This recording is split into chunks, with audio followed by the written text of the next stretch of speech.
का टॉपिक है पुनरावृत्ति वाले क्रमचय के अंतर्गत प्रमेय n असमान वस्तुओं में r वस्तुओं को एक साथ लेकर बनाए गए क्रमचयों की संख्या n के घाते r होती है, जबकि किसी भी विन्यास से प्रत्येक वस्तु की पुनरावृत्ति कितनी ही बार हो सकती है, यानी अंकों की हम पुनरावृत्ति कर सकते हैं।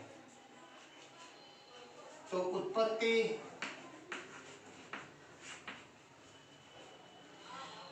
n असमान वस्तुओं में से r वस्तुओं के क्रमचयों की संख्या वही होगी जो r रिक्त स्थानों को n असमान वस्तुओं को भरने की होगी, जबकि प्रत्येक वस्तु r बार तक संभव है। तो प्रथम स्थान पर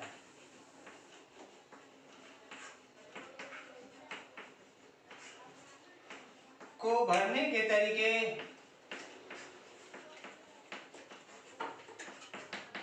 n पहले स्थान को भरने के बाद दूसरे स्थान को भी n तरीकों से भर सकते हैं, क्योंकि पहले स्थान वाली वस्तु का फिर से प्रयोग हो सकता है। तो पहले दोनों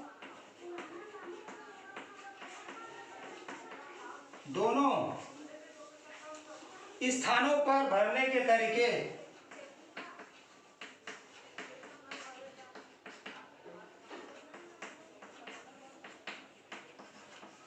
हो जाएगा n गुणित n बराबर n के घाते 2। इसी प्रकार तीसरे आगे बढ़ना है तो rवें स्थानों को भरने के तरीके n गुणित n r गुणनखंड तक आगे सरल करने से आया n के घाते r, यानी पुनरावृत्ति वाले क्रमचयों में क्रमचयों की संख्या होती है n के घाते r। इसी से रिलेटिव है आपका प्रश्नावली 15.7। तो उनमें से मैंने 2 क्वेश्चन ले लिया है। तो उनमें से पहला क्वेश्चन, एक व्यक्ति ने 6 पत्र लिखे, यदि उस नगर में 3 डाकखाने हो तो बताइए वह कितने तरह से पत्रों को डाकखानों में डाल सकता है। 6 पत्र है और 3 डाकखाना।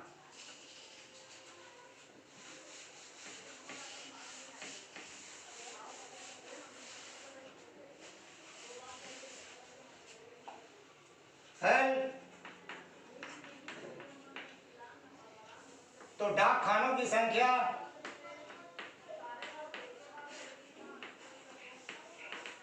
है 3,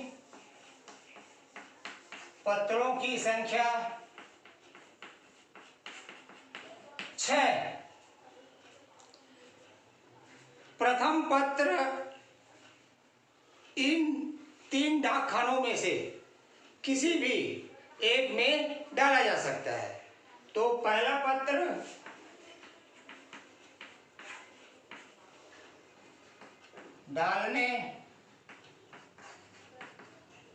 पत्र डालने के तरीके 3 हो जाएंगे। इसी प्रकार दूसरे और तीसरे, चौथे, 5वें, 6वें पत्र को भी हम 3 तरीकों से डाला जा सकता है। तो कुल तरीके इसी प्रकार दूसरा, तीसरा, 3 तरीकों से डाला जा सकता है। तो कुल तरीके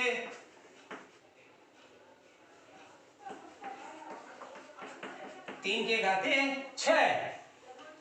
अब सरल करने से आया 729। इस प्रकार एक व्यक्ति 6 पत्रों को 3 डाकखानों में डालने के कुल तरीके हो जाएंगे 729। इसी प्रकार अब आगे बढ़ते हैं क्वेश्चन क्रमांक 9। अंकों 2, 3, 5, 6, 7 के प्रयोग से 20,000 और 30,000 के मध्य कितनी संख्याएं बनाई जा सकती है जबकि अंकों की पुनरावृत्ति की जा सकती है। यानी हम अंकों को पुनः ले सकते हैं। तो हल दिया गया अंक 2, 3, 5, 6, 7 ये अंक दिया हुआ है। चूंकि 20,000 व 30,000 के मध्य 5 अंकों की संख्या 3, 5, 6, 7 से प्रारंभ नहीं हो सकती है। स्पष्ट हो रहा है। 20,000 और 30,000 के मध्य बोल रहा है। तो 20,000 30,000 के मध्य जो प्रारंभिक स्थान है 3, 5, 6, 7 से प्रारंभ नहीं हो सकती, अन्यथा वो इससे बड़ी हो जाएगा।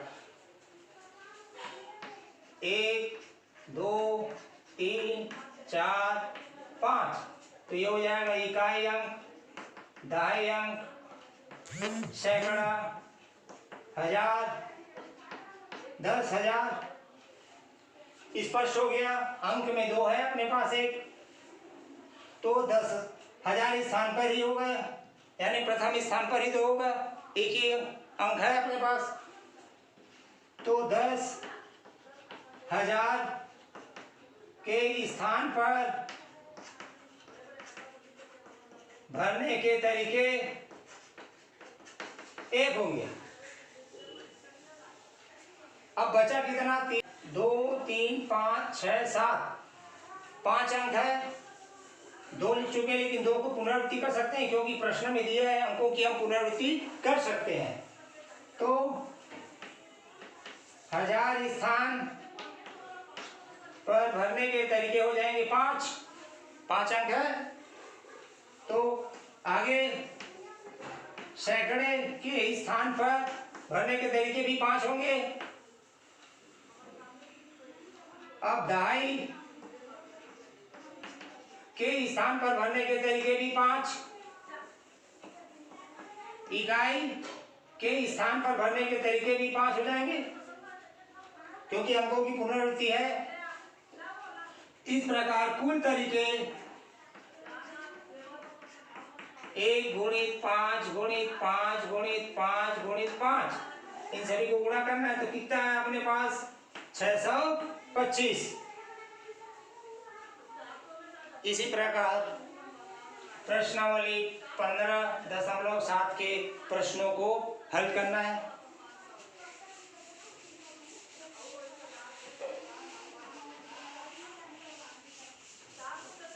वृत्ति क्रमचय के अंतर्गत वृत्ति क्रमचय वृत्त की परिधि के चारों ओर वस्तुओं के क्रमचय को वृत्ति क्रमचय कहते हैं। अर्थात दी हुई वस्तुओं में से कुछ या सभी को एक साथ लेकर उन्हें वृत्त की परिधि के चारों ओर क्रमानुसार रखने के ढंग को वृत्ति क्रमचय कहते हैं। तो वृत्ति क्रमचय के प्रकार 2 प्रकार के होते हैं। पहला, ऐसा वृत्ति क्रमचय जिनमें क्लॉकवाइज और एंटी क्लॉकवाइज दिशाओं में भेद न हो, जैसे किसी माला में मोतियों के क्रमचय, माला में मोतियों का क्रमचय। यदि माला में मोतियों के क्रम उलट दिया जाए तो माला पहले जैसे ही रहती है। दूसरा, ऐसे वृत्ति क्रमचय जिनमें क्लॉकवाइज और एंटी क्लॉकवाइज दिशाओं में भेद होता है, जैसे एक गोल मेज के चारों ओर पुरुषों के क्रमचय। उदाहरण के तौर पर चित्र से स्पष्ट हो गया क्लॉकवाइज दिशा और ये एंटी क्लॉकवाइज दिशा। एंड विभिन्न वस्तुओं में से एक समय में r वस्तुओं लेने पर बने वृत्ताकार क्रमचयों की संख्या। तो पहले आपका NPR पूरे के बटे r जब क्लॉकवाइज और एंटी क्लॉकवाइज में भेद हो।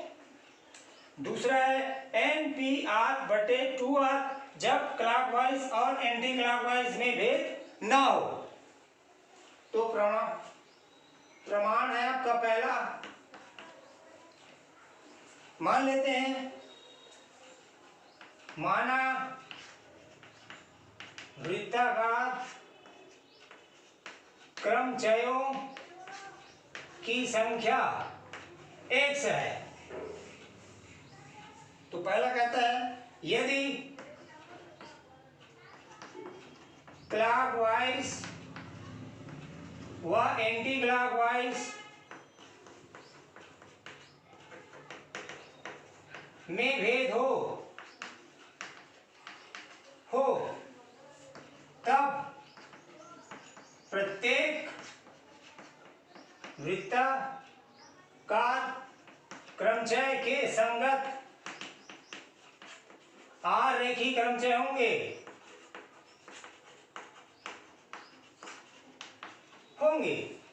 प्रत्येक वृत्ताकार। तो x वृत्ताकार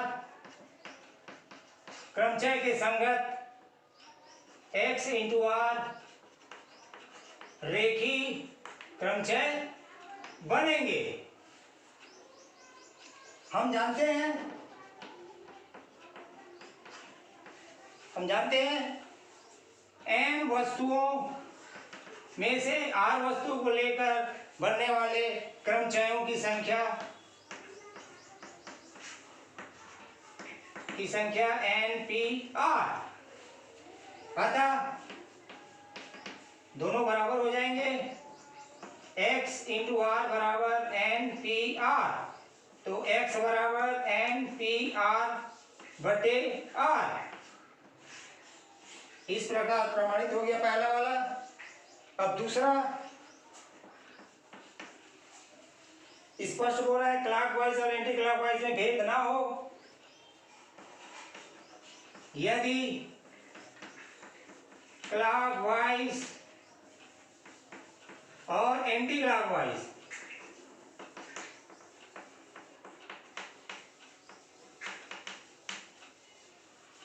में कोई भेद ना हो तब प्रत्येक वृत्ताकार क्रमचय के संगत 2r रेखी क्रमचय होंगे।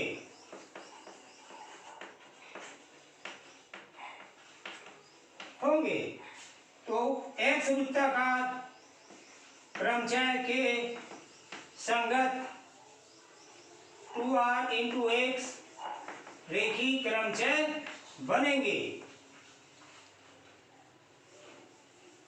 हम जानते हैं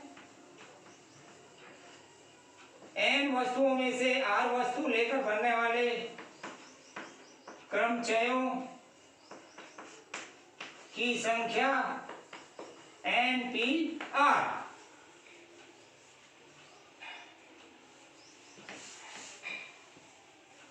अतः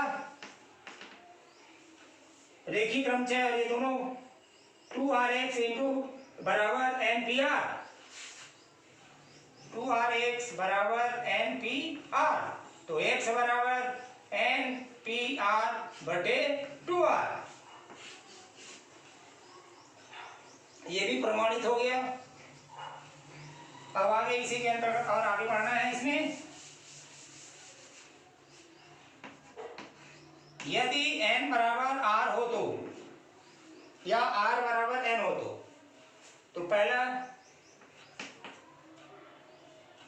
x बराबर NPN बटे n, तो सरल करने से आएगा फैक्टोरियल n माइनस 1। दूसरा है आपका x बराबर NPN बटे 2r, तो आ जाएगा 1/2 n माइनस 1 सरल करने से। अब इसी से रिलेटिव है आपका प्रश्नावली 15.8 के अंतर्गत मैंने 2 क्वेश्चन ले लिया हूं। तो प्रश्न क्रमांक 2, 10 भिन्न प्रकार फूलों से कितनी मालाएं बनाई जा सकती है?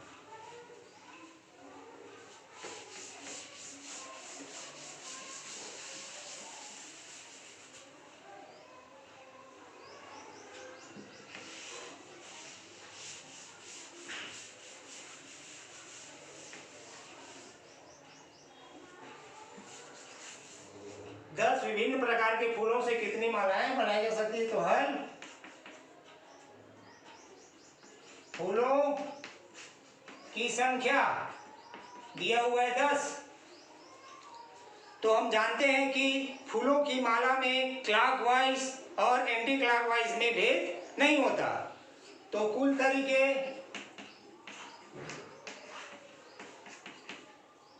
फैक्टोरियल n-1 बटे 2।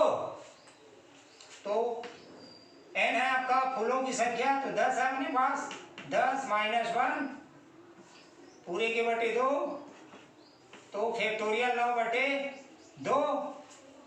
अब सरल फैक्टोरियल हटाते हैं तो 9 गुणित 8 गुणित 7 गुणित 6 गुणित 5 गुणित 4 गुणित 3 गुणित 2 गुणित 1 पूरे के बटे 2। अब ये दोनों कट गया, बचा क्या आपका 9 गुणित 8 गुणित 7 गुणित 6 गुणित 5 गुणित 4 गुणित 3। तो सरल करने से 1,81,440 इतनी मालाएं के है ना। 10 विभिन्न प्रकार के फूलों से कितनी मालाएं बनाई जा सकती है? तो स्पष्ट हो गया अपना 1,81,440। अब इसी आगे बढ़ते हैं तब प्रश्न क्रमांक 4, 5 पुरुष और 5 महिलाओं को एक गोल मेज के चारों ओर कितने प्रकार से बैठाया जा सकता है जबकि कोई भी 2 महिलाएं एक साथ ना बैठे? एक गोल मेज पर 5 पुरुष और 5 महिलाओं को बैठाना है और आपका कंडीशन दिया हुआ है 2 महिलाएं एक साथ ना हो। तो हल ये गोल मेज हो गया,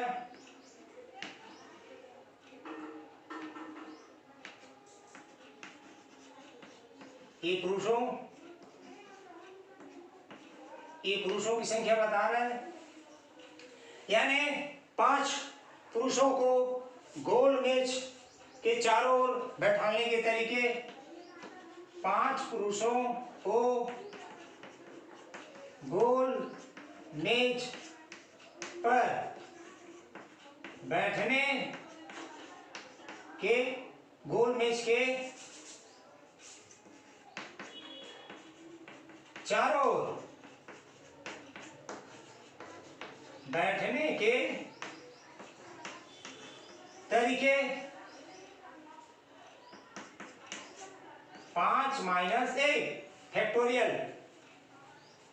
अपने पास सूत्र है फैक्टोरियल n-1, तो आया आपका फैक्टोरियल 4। सरल करने से 4 गुणित 3 गुणित 2 गुणित 1 बराबर 24। अब 5 पुरुषों के मध्य 5 रिक्त स्थान दिख रहे हैं। जब प्रश्न में दिया हुआ है जबकि 2 महिलाएं एक साथ ना हो तो जाहिर है एक पुरुष एक महिला बैठना है, तो स्पष्ट दिख रहा है 5 पुरुषों के मध्य 5 रिक्त स्थान है, यानी इन 5 रिक्त स्थानों पर 5 महिलाओं को बैठाने के तरीके। अब 5 पुरुष के मध्य 5 रिक्त स्थान है जिनमें 5 महिलाओं के बैठने के तरीके। तो 5p5 सरल करने से आपका फैक्टोरियल 5, तो 5 गुणित 4 गुणित 3 गुणित 2 गुणित 1 गुणा करने से आया आपका 120। तो कुल तरीके दोनों को गुणा कर देंगे, 24 गुणित 120, तो गुणा करने से आया आपका 2880। प्रश्न क्रमांक 4 हल हो गया। इसी प्रकार प्रश्नावली 15.8 के प्रश्नों को हल करना है।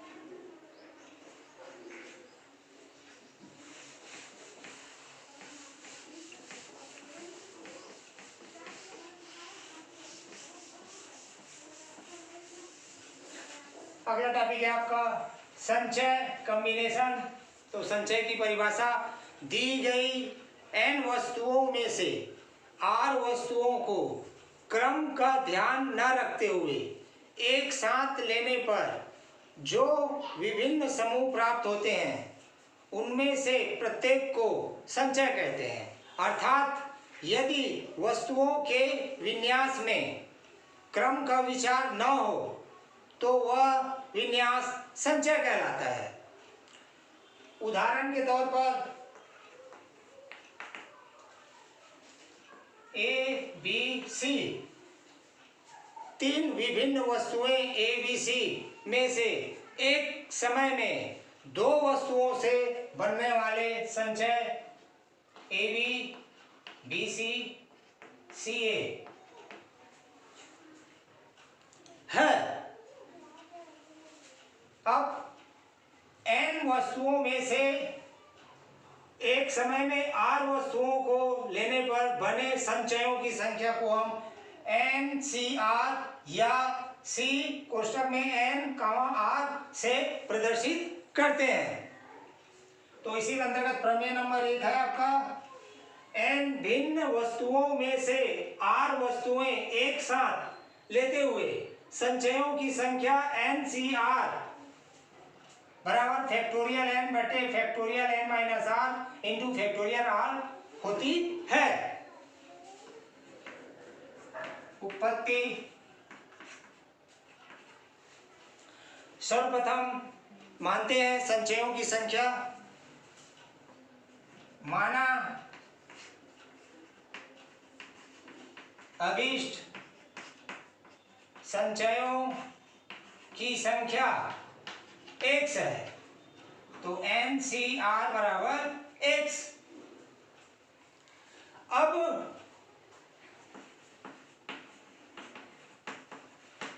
प्रत्येक संचय में r वस्तुएं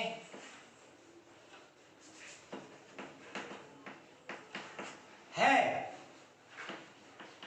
प्रत्येक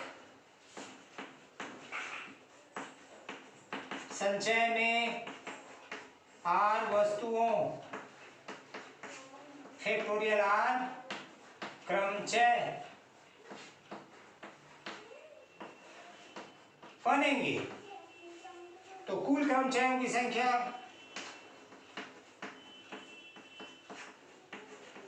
संख्या x इंटू फैक्टोरियल r। हम जानते हैं कि n वस्तुओं में से एक साथ r वस्तुओं को लेकर बनने वाले क्रमचयों की संख्या NPR। अतः x इंटू फैक्टोरियल r बराबर NPR। तो x बराबर NPR बटे फैक्टोरियल r। अब आगे हम ये संचय क्रमचय हटा सकते हैं, तो लिख सकते हैं फैक्टोरियल n बटे factorial n minus r into factorial r। इस प्रकार NCR बराबर फैक्टोरियल n बटे factorial n minus r into factorial r। ये हुआ आपका सूत्र संचयों की संख्या ज्ञात करने का। NCR बराबर फैक्टोरियल n बटे factorial n minus r factorial r। n और r का मान मालूम है तो हम मान ज्ञात कर सकते हैं। अब आता है क्रमचय और संचय में संबंध स्थापित कीजिए। हम जानते हैं एन पी आर बराबर फैक्टोरियल एन बटे फैक्टोरियल एन माइनस आर, समीकरण नंबर 1, और एन सी आर बराबर होता है फैक्टोरियल एन बटे factorial N minus are factorial R, समीकरण नंबर 2। तो 1 में 2 का भाग देने पर तो एन पी आर बटे एन सी आर बराबर फैक्टोरियल एन बटे फैक्टोरियल एन माइनस आर पूरे के बटे फैक्टोरियल एन बटे factorial N minus are into factorial R. सरल कर सकते हैं। अब हम बचा क्या, एन पी आर बटे एन सी आर बराबर फैक्टोरियल आर। तो एन पी आर बराबर factorial are into N C R. इस प्रकार एक संबंध प्राप्त हो जाता है। इसी कड़ी में और छोटा से प्रमेय, छोटे छोटे प्रमेय है।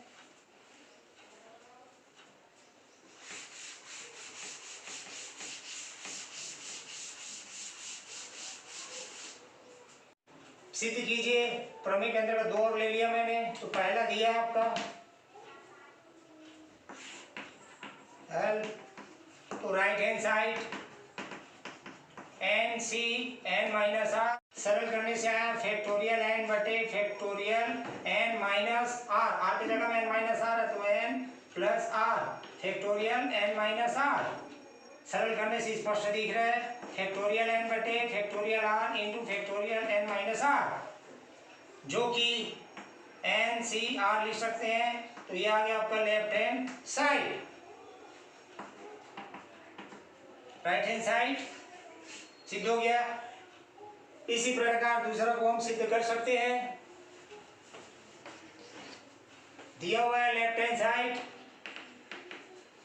एन सी आर धन एन सी आर माइनस 1, सरल करते हैं फैक्टोरियल एन बटे factorial N minus are factorial r धन फैक्टोरियल एन बटे factorial N minus r, r की जगह में आर माइनस 1 है तो r plus 1 factorial are minus 1। आगे सरल करते हैं तो फैक्टोरियल एन, तो स्पष्ट दिख रहा है उनिश निकालने के लिए इस आर फैक्टोरियल आर 1, तो इस आर को कम करना पड़ेगा तो r minus 1 factorial N minus are plus factorial N बटे एन माइनस आर प्लस 1, एक हटाते फैक्टोरियल तो N minus are plus 1 into N minus are into r minus 1। अब स्पष्ट दिख रहा है वो घनिष्ठ दोनों में, तो फैक्टोरियल एन बटे factorial are minus 1 factorial N minus R, बचा क्या 1 upon R plus 1 upon N minus are plus 1।